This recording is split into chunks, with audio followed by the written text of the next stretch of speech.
What if কি হতো যদি আমাদের ইতাচি উচিহা ইভিল হতো? না, আমি এখানে আমাদের সেই ভালো ইতাচি উচিহার কথা বলছি না, যাকে আমরা নারুটো এনিমিতে দেখেছিলাম। আমি বলছি এমন এক ইতাচি উচিহার কথা যার মধ্যে কোনো দয়া নেই, কোনো ভালোবাসা নেই, শুধু আছে ক্ষমতার লোভ। চলো দেখি ইতাচি উচিহা ইভিল হলে সাসকে আর কুনহার অবস্থাটা ঠিক কিরকম হতো। তো স্টোরিটা শুরু হয় সাসকে ভার্সেস ইতাচির ফাইট থেকে। আমাদের দেখা গল্পে ইতাচি শেষ মুহূর্তে সাসকের কপালে টুকা দিয়েছিল, কিন্তু ইভিল ইতাচি এটা কখনো করতো না, বরং সাসকের কাছে পৌঁছানোর সাথে সাথেই সাসকের শারিঙ্গান ছিনিয়ে নিত।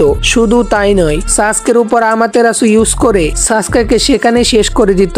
মানে বলতে পারো সাসকের দা ইন্ড। কিন্তু ইভিল ইতাচি কি এখানে থেমে যাবে নাকি আরো কিছু করবে? চলো দেখি। সাসকে মারা যাওয়ার কিছুক্ষণ পর মাদারা সেজে থাকা ওবিটো ইতাচির কাছে আসে। ওবিটো জিজ্ঞেস করে, তুমি সাসকেকে কেন মেরেছো? আকাতসুকি থেকে তোমাকে বলা হয়নি সাসকেকে মারার জন্য, কিন্তু তারপরেও তুমি কেন সাসকেকে মেরে ফেলেছো? কিন্তু ইভিল ইতাচি ঠান্ডা গলায় উত্তর দেয়, আমার কাজের জবাব আমি কাউকে দিই না, আর দিতেও চাই না। এই কথাটা শুনে ওবিটো অনেকটা রেগে যায় আর বলে, তুমি আর আকাতসুকিতে থাকতে পারবে না। কিন্তু ইতাচি হেসে বলে, আকাতসুকিতে থাকতে না পারলে কি হবে যদি আমি আকাতসুকির লিডারকেই মেরে ফেলি? আর এখান থেকেই শুরু হয় ওবিটো ভার্সেস ইভিল ইতাচির ছোট একটা ফাইট। প্রথমে ইতাচি তার ফায়ার স্টাইল ইউজ করে, কিন্তু ওবিটোর কামুইর সামনে সেটা কোনো কাজই করে না। তোমরা তো ভালো করেই জানো ওবিটো কামুই ইউজ করে কতটা পাওয়ারফুল হয়ে যায়, কিন্তু তাতে কি ইভিল ইতাচি এত সহজে ছাড়বে না। ইতাচি একটা সুযোগ খুঁজে ওবিটোর উপর আমাতেরাসুর ইউজ করে ফেলে। দেখে এমন মনে হচ্ছিল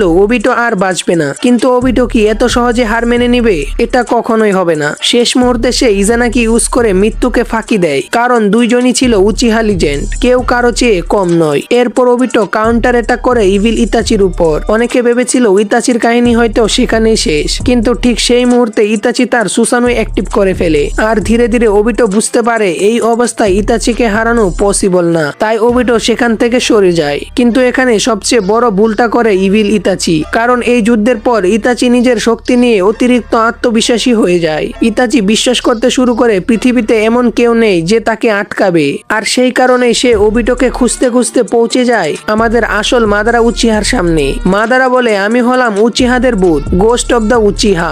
আর ইতাচি তার সঙ্গে সঙ্গে সুসানু অ্যাক্টিভ করে আর বলে, আমি হলাম evil of the Uchiha, Itachi Uchiha. তারপর কি হয়? ইতাচি কি মাদারার সাথে ফাইট শুরু করেছিল? জানতে চাইলে অবশ্যই কমেন্টে পার্ট 2 লেখো। আর ভিডিওটা ভালো লাগলে অবশ্যই লাইক আর সাবস্ক্রাইব করে দিও।